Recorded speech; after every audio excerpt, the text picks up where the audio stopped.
At Arizona State University, we're bringing world-class education from our globally acclaimed faculty to you. Ranked #1 in innovation for 10 consecutive years and #2 among public universities for employability, ASU isn't just ahead of the curve, it's creating new paths to success. Earn your degree from the nation's most innovative university. Online, that's a degree better. Explore more than 300 undergraduate, graduate, and certificate programs at asuonline.asu.edu.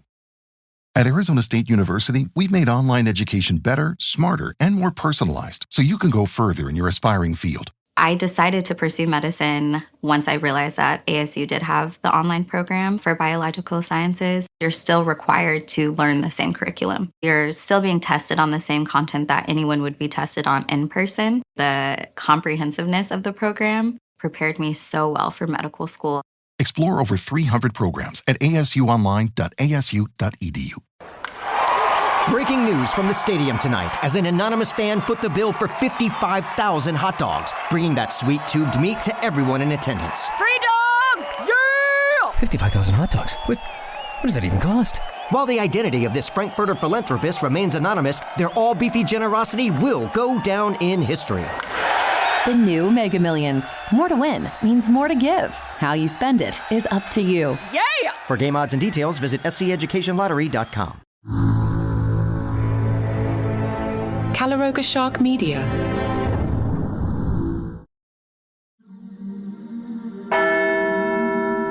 Actor Ralph Fiennes finds himself curious about Pope Leo's movie night preparation. Before the historic May conclave that would make him the first American pope, Leo apparently watched Fiennes' 2024 thriller, Conclave, to learn proper papal election etiquette. The Pope's brother John Prevost shared this amusing detail with reporters, explaining how the future pontiff used Hollywood as his guide for navigating the ancient ritual of selecting a new leader for the Catholic Church. This revelation has left Fiennes with burning questions about the papal viewing experience. The accomplished actor wonders whether Pope Leo enjoyed the film, or perhaps dismissed it partway through as unrealistic Hollywood fiction. This is White Smoke.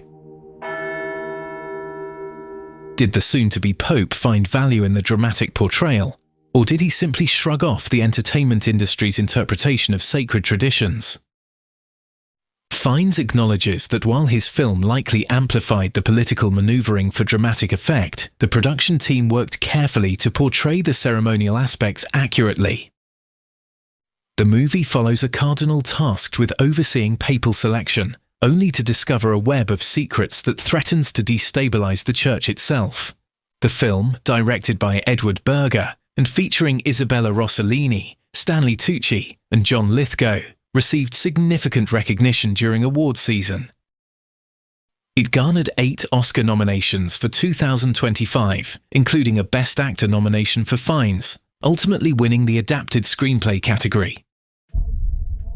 According to John Prevost's account to NBC News, the brotherly conversation before the conclave mixed humour with the gravity of the moment. The future Pope's brother jokingly asked if he had watched the Hollywood version to prepare, creating a light-hearted moment before the enormous responsibility of leading over 1 billion Catholics worldwide. Pope Leo recently honoured Giovanni Pierluigi da Palestrina, celebrating 5 centuries since the birth of one of sacred music's most transformative figures. The papal tribute took place during a special evening gathering organised by the Domenico Bartolucci Foundation, where a choir performed selections from the Renaissance Masters' repertoire. The ceremony unfolded in the magnificent Sala Regia of the Apostolic Palace, where attendees witnessed the unveiling of a commemorative Vatican stamp, marking what organisers called the Cinquecentenario Palestriniano. Pope Leo spoke eloquently about how Palestrina's musical legacy continues to bridge the earthly and the divine. The pontiff described Palestrina's compositions as works that merge solemnity with spiritual austerity, drawing inspiration from ancient Gregorian traditions. These pieces, Pope Leo explained, weave together music and worship in ways that lift the human spirit and give voice to sacred mysteries that often transcend ordinary expression. The composer's polyphonic techniques, the Pope noted, served purposes far beyond mere musical innovation. Polyphony represents more than complex musical arrangements, Pope Leo observed. It carries profound theological significance by taking sacred texts and adorning them with melodies that help worshippers better understand and connect with divine messages. The Pope described how individual vocal lines, each following distinct melodic paths, come together in intricate harmonic relationships. These musical conversations sometimes create tension, sometimes find resolution, but always work toward achieving unity among diverse elements. Pope Leo drew parallels between this musical principle and the faithful's collective spiritual journey, guided by divine wisdom and grace.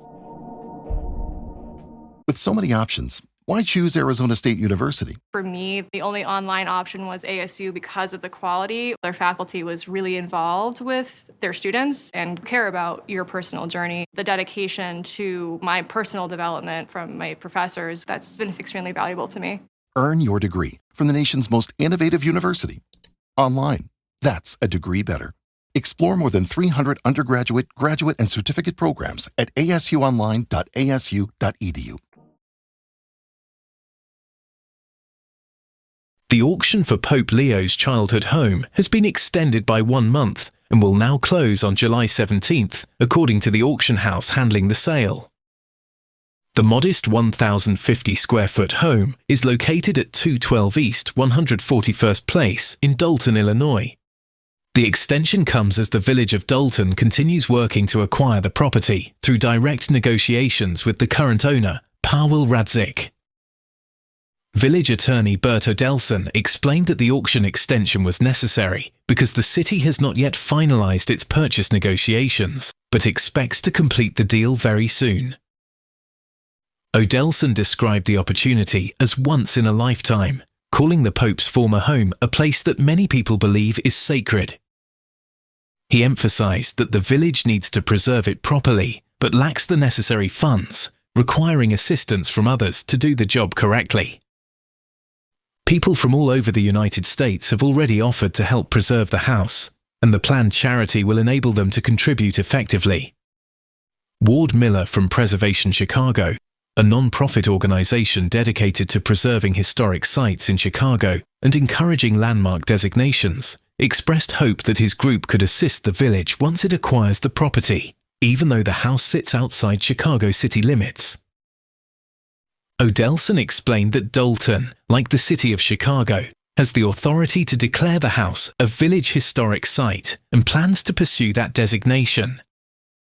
The village's commitment to historic preservation extends beyond just acquiring the property to ensuring its long-term protection and significance.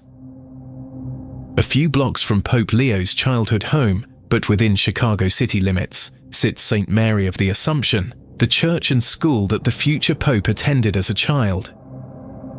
This historic religious site has been vacant since 2011 and is now privately owned by Joel Hall, who indicated in May that he would be open to a landmark designation by the city.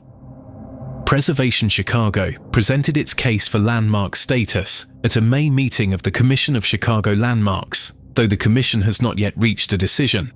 Miller expressed confidence that the commission will approve the designation.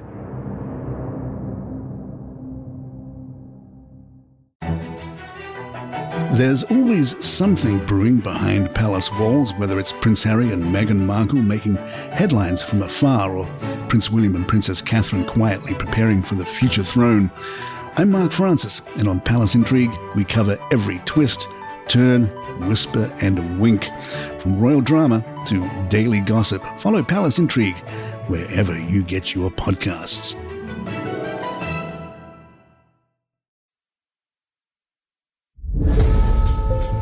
When the world's most powerful people go to war, we can't look away.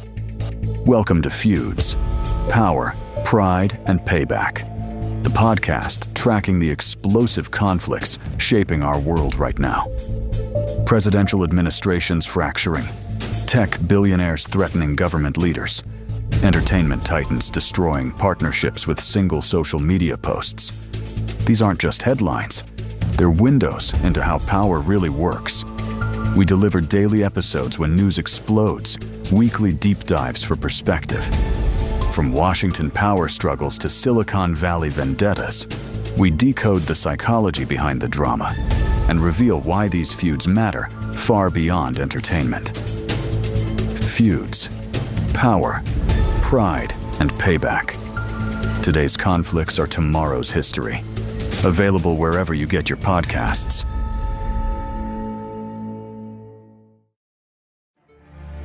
My name is Marcus Cole. I coordinated operations you'll never read about. January 2018, Tehran. We stole Iran's nuclear secrets from a warehouse in 6 hours. That heist began 7 years of shadow war that ended with Operation Rising Lion and a new podcast from Calaroga Shark Media. My brother died in 2002. I've been carrying his dog tags and calculating impossible decisions ever since, trading lives like variables in an equation. Every operation saves some people by destroying others. I keep a private file of everyone who died because of missions I planned, their names, their families, their dreams I helped destroy. This is the story of how we prevented nuclear war and what it cost us to become the monsters who saved the world. Operation Rising Lion, the new podcast from Calaroga Shark Media, available wherever you get your podcasts.